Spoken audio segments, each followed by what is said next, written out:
Okay, so last week we talked about this spectrum and how we and everyone might naturally fall on different places on this spectrum that goes from extremes of constant stillness on one extreme to constant activity on the other extreme. And we talked about there's not really one sweet spot on that spectrum. There's actually a sweet area that goes kind of back and forth from like prayer and meditation on this side to good, productive action on that side. We want to try and stay in that area and be free to move around. We don't want to let ourselves be pulled too far to the extreme. Someone said, if you're on the extreme of constant activity, then you cannot hear what God is saying. Whereas if you're on the extreme of constant stillness, then you can't see what the world needs because you've shut yourself off from being out in the world. If you are living on the extreme of constant activity, then you're thinking, I have to take care of everything. And that's a very, it's kind of a prideful approach to take because you think everything depends on you. If you're living on this extreme of the spectrum, then you say, I'll just let God take care of everything. And again, that's a bit of a self-indulgent approach to take as well, because you're just kind of abdicating your whole calling that God wants to give you in life, the whole Great Commission that Jesus said to make disciples, to love neighbors, and you're just saying, yeah, I'll let God take care of everything. So neither extreme is healthy, and we want to kind of stay in that sweet spot area. So let's read these two passages. The first one from Psalm 139, 13 to 15, tells us what we are. Because last week we kind of made some dots and thought, like, where might I fall naturally? Because everybody kind of falls naturally in different spots, but that's okay. That's how God made us. So let's hear from Psalm 139, 13 to 15 about what we are. You made all the delicate inner parts of my body and knit me together in my mother's womb. Thank you for making me so wonderfully complex. Your workmanship is marvelous. How well I know it. You watched me as I was being formed in utter seclusion, as I was woven together in the dark of the womb. So wherever you might fall on this spectrum, maybe you tend to be a little more active or action-oriented. Maybe you tend to be a little more thoughtful and maybe a little more slow. Wherever you fall, you are fearfully and wonderfully made by God. And wherever someone else might fall, they are fearfully and wonderfully made by God. So a good reminder to give, like we said last week, give yourself grace, because we're not called to be every kind of person. But recognize that you've been given gifts and others have been given gifts as well. Okay, let's hear from Colossians 3, 12 through 15 about how we should live then because of that. Therefore, as God's chosen people, holy and dearly loved, clothe yourselves with compassion, kindness, humility, gentleness, and patience. Bear with each other and forgive one another if any of you has a grievance against someone. Forgive as the Lord forgave you. And over all these virtues put on love, which binds them all together in perfect unity. Let the peace of Christ rule in your hearts, since as members of one body you were called to peace, and be thankful. So those verses tell us how to be with other people. And they say things like forgiving, living in peace with one another, letting love guide all that we do. And so in terms of this spectrum of kind of different personalities, that means that we should give grace not just for ourselves, but also grace to others. So a person maybe who's a little more thoughtful or quiet or prayerful, they shouldn't give someone on the other side a hard time and say, oh, what's the matter with you? You're running around like a chicken with your head cut off. You're never thinking about anything. You just need to slow down, okay? You're not doing anybody any good. You're freaking me out. Just settle down. What is wrong with you? No. Also, on the flip side, did I just paraphrase a conversation that someone has had in the past? If, on the flip side, if you are a little more action-oriented, then give some grace to those who are on the other side. And don't say, what's the matter with you? How can you just sit there? Like, get up, we gotta do this, this thing needs to happen. Like, you can't just sit there, come on. Like we're wasting sunlight here. Like, the time's ticking away. Come on, we gotta get moving. What's the matter with you? Now, if a person is on one of the extremes, then sure, it might be helpful to them to give a little guidance, whether to calm down, take a breath, or let's do something productive. But if you or they fall at different parts of the spectrum, give good grace for yourselves and others. Now, tonight, I want to talk a little bit about kind of this area right here, because as we discussed over the past few weeks, it feels like modern society kind of pulls us in that direction, with constant distractions, constant needs, constant advertisements and messages and text. So it feels like a lot more people are being pulled to that right side. So if a lot of us are living on that right side, whether we like it or not, what we need to be in life, we need to be proactive in life, but we don't want to be reactive in life, if that makes sense. So let's think about that for a minute. We want to be proactive and not so much reactive.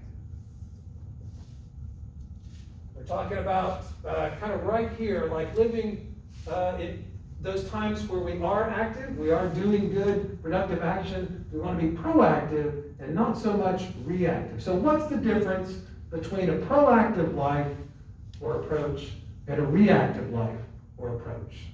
What's the difference? What do you think? How do they look different? Reactive is only action after something has happened and you're responding to it. Proactive is trying to plan for something, trying to make plans or have a strategy for dealing with something.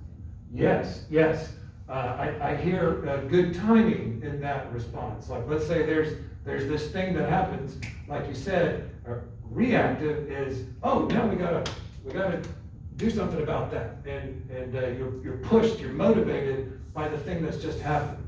Whereas being proactive, like Sarah Lynn said, it's saying, okay, here's what the situation is, here's kind of how it looks like it's going this way. Let's make some good plans so that we're operating the best way, we're doing the best things.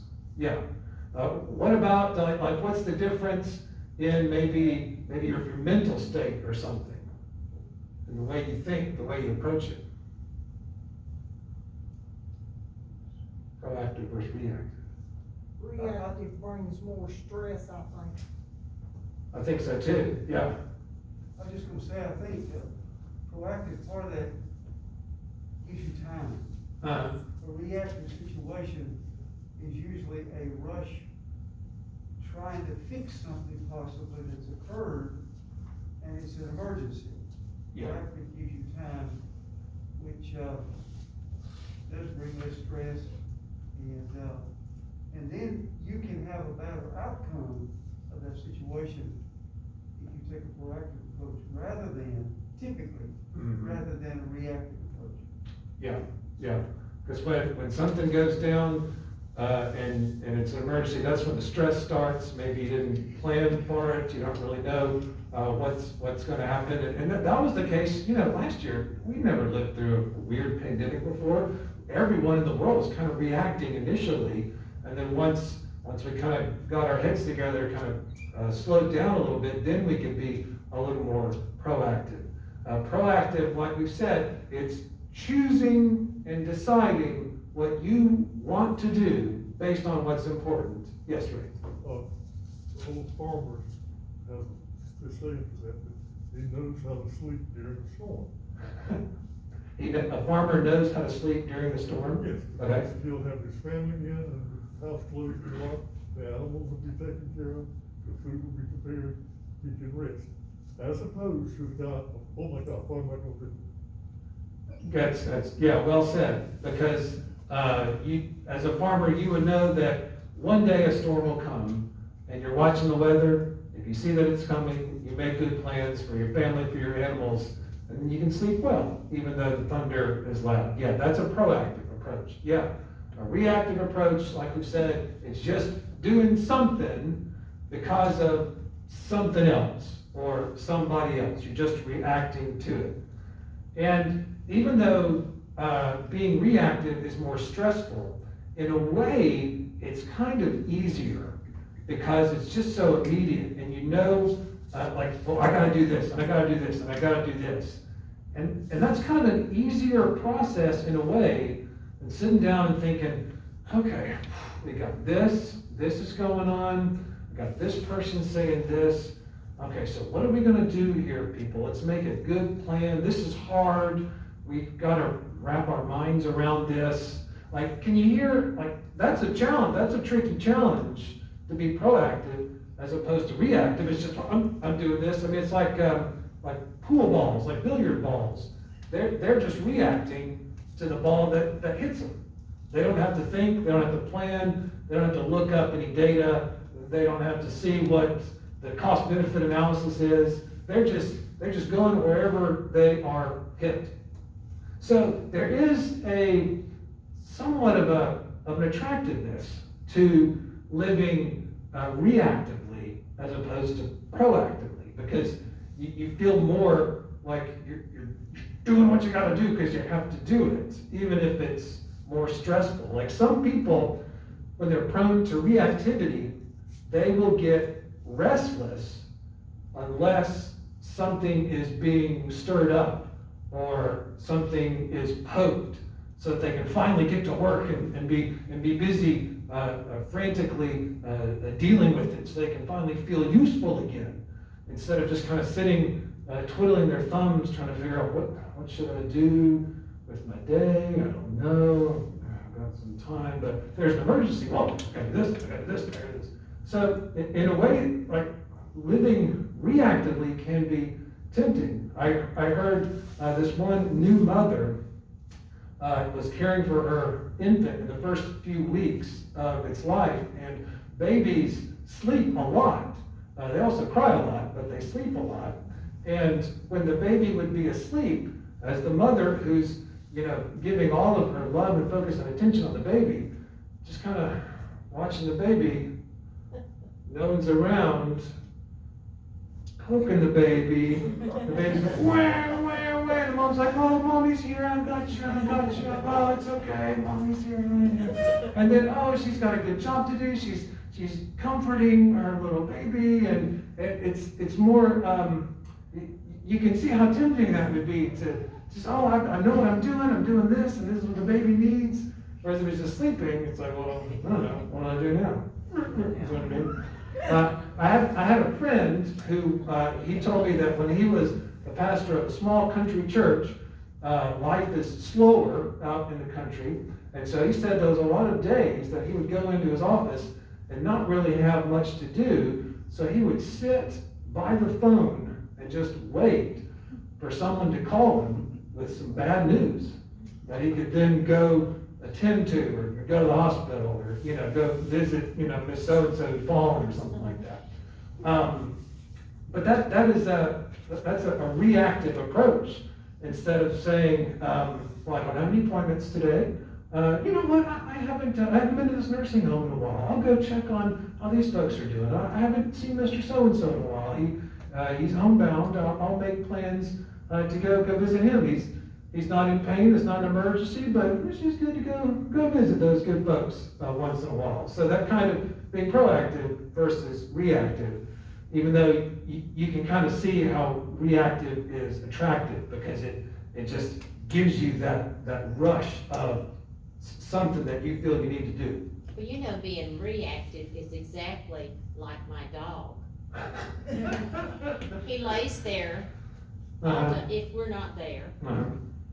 But if I pick up his bowls, he reacts. Yeah. I'm gonna get fed. Yeah. If we come in, you know, he reacts, and that, but he doesn't make plans for anything. Yeah. That's right. He reacts to everything. And it's like all emotion. It's just like a burst of emotion and energy. Yeah.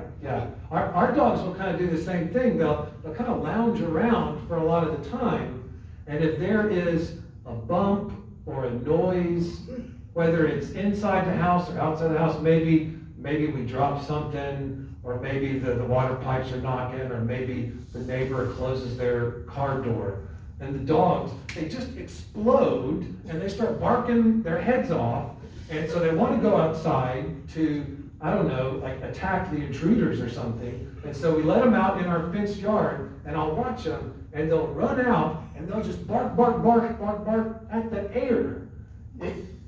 Nothing in particular, just bark, and I can just see in their minds, there's something going on, and I need to bark at it, I just don't know what, bark, what is it? We haven't figured it out. I'll just keep barking just in case we figure out what it is we're supposed to bark at, bark. And it's so silly, because they don't even know what they're reacting to. And we'll say, it was just Sean, he just dropped his folder, you don't have to go crazy. And they will go outside and look for something to react to, and I can just watch them kind of be disappointed when they can't find it. They'll go bark, okay. Just like that minister friend of yours. Yeah, the phone rings and, yes, hello? Oh, it's the wrong number? Oh, okay. It's like they just kind of live for being reactive, and when they can't find something, it's a little disappointing. Well, let's read a Bible story that has good examples of both. It has examples of being reactive and being proactive. So we're going to read from Mark 6, 30 to 44, and also be listening how everybody in this story kind of moves back and forth on our spectrum here as well. So, like I said, I went online, copy and pasted the words of these verses, and we've got Pat will be reading the words of the disciples, Bill will be reading the words of Jesus, and Brenda will be the narration through the text. So, take it away. The apostles gathered around Jesus and reported to him all they had done and taught for the people. Then, because so many people were coming and going that they did not even have a chance to eat, Jesus said to them, "Come with me by yourselves to a quiet place and get some rest." They went away by themselves in a boat to a solitary place. But many who saw them leaving recognized them and ran on foot from all the towns and got there ahead of them. When Jesus landed and saw a large crowd, he had compassion on them, because they were like sheep without a shepherd. So he began teaching them many things. By this time it was late in the day, so his disciples came to him. This is a remote place, and it's already very late. Send the people away so they can go to the surrounding countryside and villages and buy themselves something to eat. You give them something to eat. Oh, that would take more than half a year's wages. Are we to go and spend that much on bread and give it to them to eat? How many loaves do you have? Go and see. When they found out, they said, 5 and 2 fish. Jesus directed them to have all the people sit down in groups on the green grass. So they sat down in groups of hundreds and fifties. Taking the 5 loaves and the 2 fish and looking up to heaven, he gave thanks and broke the loaves. Then he gave them to his disciples to distribute to the people. He also divided the 2 fish among them all.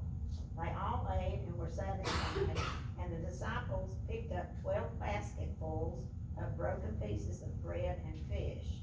The number of the men who had eaten was 5,000.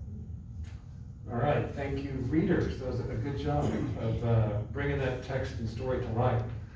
So first, let's talk about this spectrum of like action and contemplation. So where did you see this story kind of moving back and forth between activity and contemplation? Where did you see that movement going back and forth in the story?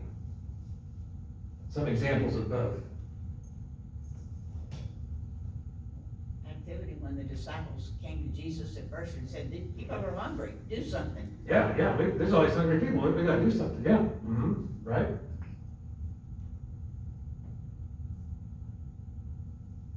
What about more contemplative, meditative, thoughtful examples? When did it swing that way in the story? Well, Jesus said, you go and get them something to eat.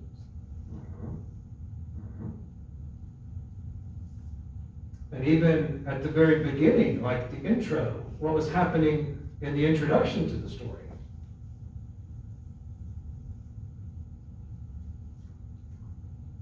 Well, Jesus said to go to yourselves to a quiet place and get some rest.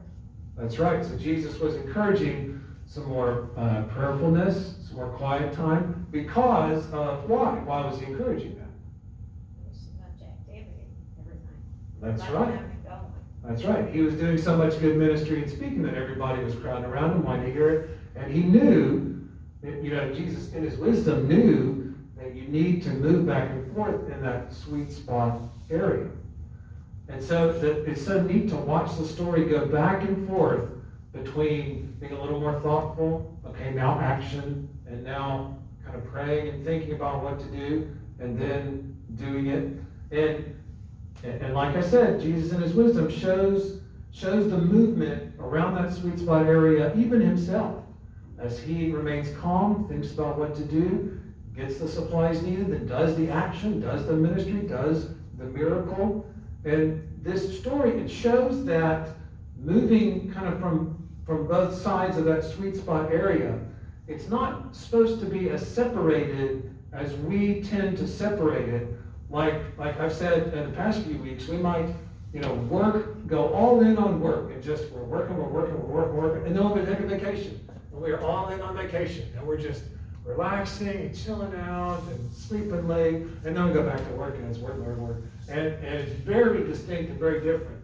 But even on the same day, Jesus would go back and forth between kind of being prayerful and thoughtful and then being active and doing good work. And he shows that action invites the need for prayer and contemplation so that you can then realize what you need to do, what you can do, what the needs are around you, so then you can go back and meet those needs and do that work.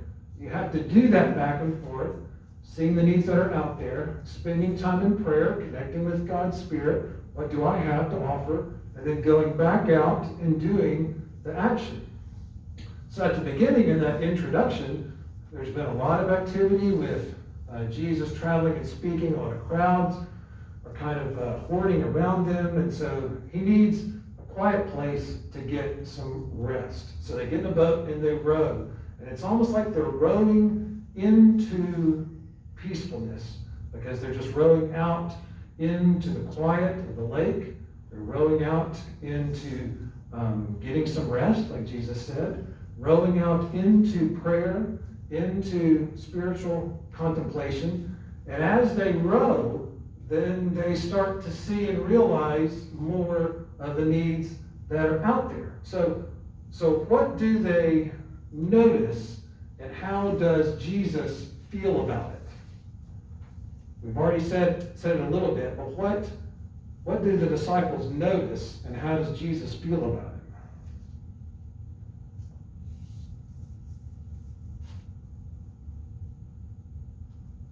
The people are coming toward the shore, Mm-hmm. and Jesus has compassion for them. Yeah. He doesn't freak out and go, oh, these people, they're coming, what are we going to do? I didn't prepare a speech this time. I thought we were going to have a little retreat here. But instead, calmly, peacefully. It says that Jesus looked at all of them, didn't get angry and upset that they were interrupting his quiet time, like all of us might do if had our quiet time interrupted. But he looked on them with compassion and saw that they were like sheep without a shepherd. And he knew that's what I've been called to do. So I'll step back out into action and into activity.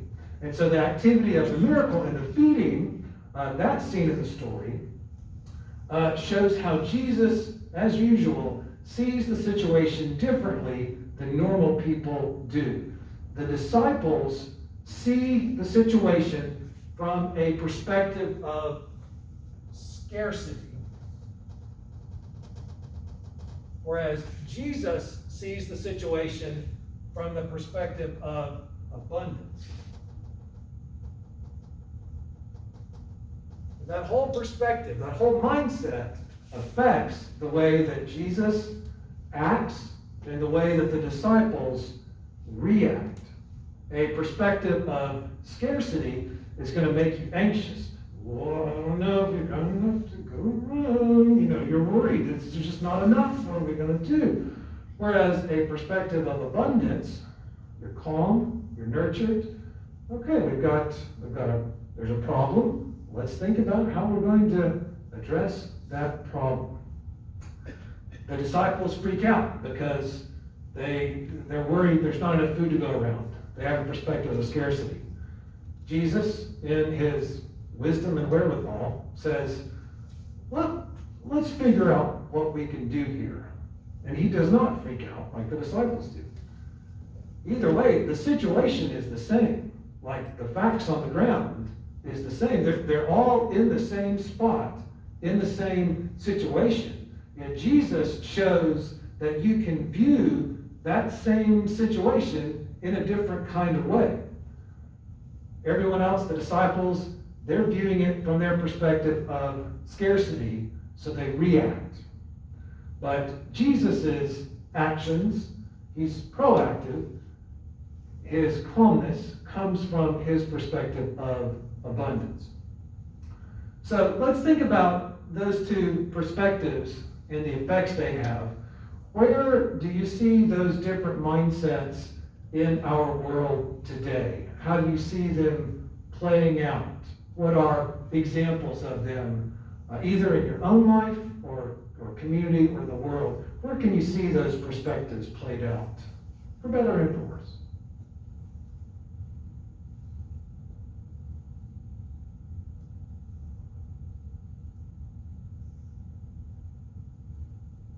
In churches. Oh, how so? Some churches can only see what is going down. Uh-huh. And that is a very important distinction of a vision for churches to have. If they only see the immediate problems or challenges, then they only operate in maintenance mode. Like, oh, this thing's broken, we gotta fix this, we gotta pay these bills, we got the paint's chipping, we got the blah, blah, blah, we got the blah. And suddenly, they're driven by a scarcity perspective, and it's only kind of maintenance. But if you can have a perspective of abundance, then you can say, sure, we've got some needs, the community and the world has some needs, we have the resources of our people and our offerings in our hands, so how can we share in those resources? Yeah, Wayne. To me, I see in the story here, certainly an element of obedience. That's a key to that, I think, to the disciples. And then, following obedience, or part of that is faith. So, do we believe in order to be proactive? And do we take God at His word, or Jesus? And are we obedient to take that step of faith? I think that plays out in this story, in this incident here. But I think it plays out into other parts of our life today the same way. Yeah. And having a perspective of abundance is what helps you feel courageous enough to step out on faith. Exactly. Because if you only have a perspective of scarcity, then you're just thinking about, okay, I've got my problem, I'm worried about me, and what do the disciples do in the story? Hey, those hungry people, they're gonna take care of themselves. Jesus, you need to send these folks away, tell them to go to the villages, they can buy their own darn food, you know what I mean? Like, we can't, what do you expect us to feed all these people? We got our own hunger, and I barely have enough food for myself, Jesus. Like, do you see that kind of, like, limited mindset?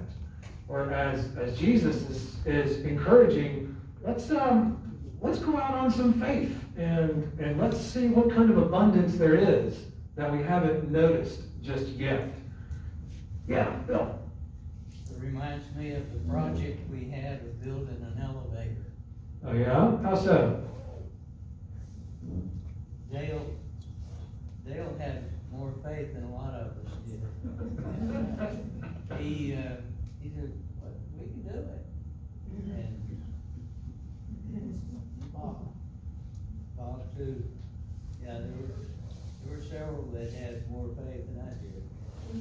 Well, good, and that's okay. I think that's a great thing to say, because we all can go back and forth when we get kind of worried or anxious, and we need our friends, our family, other people that we respect to say, well, you know what? Let's kind of open our vision here and see what else might be possible that we aren't realizing.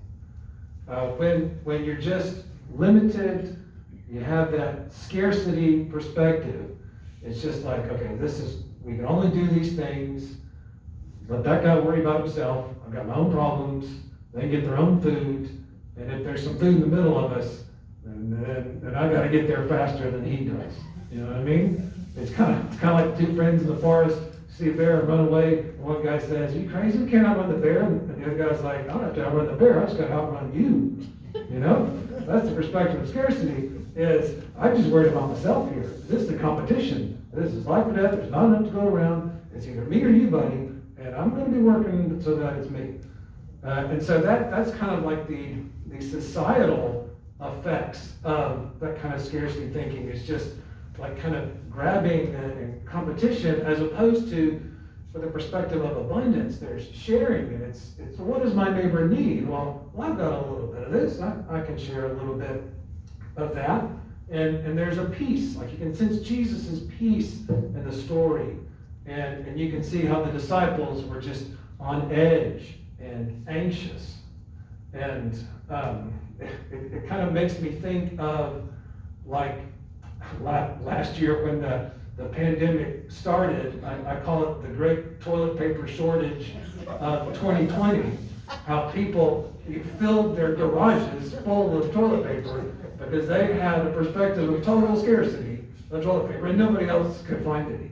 Or a few months ago, with that gasoline pipeline shutdown, people were filling up trash bags of gas. We would have been okay. We would have kind of had enough if everybody just only took what they needed. And that is what's awesome about the end of this story and this miracle, is that they ended up passing things around. The food continued to spread and be shared. And at the end, what did it say? Everyone got what they needed. They were all satisfied. Everyone ate and was satisfied. Now, it didn't say a few people were so stuffed they couldn't even walk. No, that's like me when I go to the Mexican restaurant with the free chips, right? That's me afterwards. I'm beyond satisfied. But here, everyone had just enough that they were satisfied. There was enough to go around. And that's the beautiful, like, widespread society blessing of having a perspective of abundance, because the sharing passes on the blessing to neighbors, whatever they need. Do they need some repairs? Do they need some help, some child care, some food over here, some support, whatever it is. And that's what the first Christian church did so well. If you look at the end of Acts chapter 2 and the end of Acts chapter 4, it said that all the people in the church shared whatever they had in common so that nobody went without, and that nobody had a need. And the next verse says, and God added to their number daily those who were being saved. Because that is an attractive community compared to a community of competitive scarcity. How inviting that calmness and that confidence of, hey, my friend, you need a little something? We've got a little something here. Why don't we share and share alike? And the blessings then become shared around as well. Fortunately, by the end of the story, I think the disciples have kind of finally come around to what Jesus was trying to help them to see. And you can see that shift in verse 38 when Jesus says, I feel like he says, hold on a second. It's not printed in the Bible, but I feel like he said that. Hold on a second. And what does he say? What do we have? Go and see. Go and see what we have. Because that's the first step, is noticing and using what you have. And you might be surprised that there are more resources, more blessings, more strength, more ability that you didn't even know was there. So I want you to be thinking about that this week. As you go out into the world, it's a crazy world these days, more so than in the past normal times. There's a lot of things to react to. It's tempting to think that there's not enough to go around of whatever it may be. So I want you to be thinking about that. Proactive versus reactive. What way do you want to live? Abundance versus scarcity. How do you want to see the world, and what are the blessings or the ramifications of that? So, as always, look to Jesus as your inspiration for kind of flipping your vision around and seeing things that weren't there. The other folks around you might think you're being weird and not freaking out enough. Like the disciples probably thought Jesus wasn't freaking out enough. I think in the story where he calms the storm, I think the disciples say, like, why aren't you worried? Why aren't you doing more? And Jesus just has that calm confidence of abundance and peace and blessing. So know that Christ-like calm confidence is available to you when you face those challenges and stresses this week. Let's pray, and then we'll stop there for the night. Oh God, we will really need your help as we face tough news, as we hear sad stories, as we are told of tough diagnoses and try to face really tricky problems and questions. It will be tempting to be reactive, and we will need the calming of your peace and the confidence of your presence with us, so that we can see the world like you see it, a world of abundant, infinite blessings, because you are in it and you are caring for us. Amen.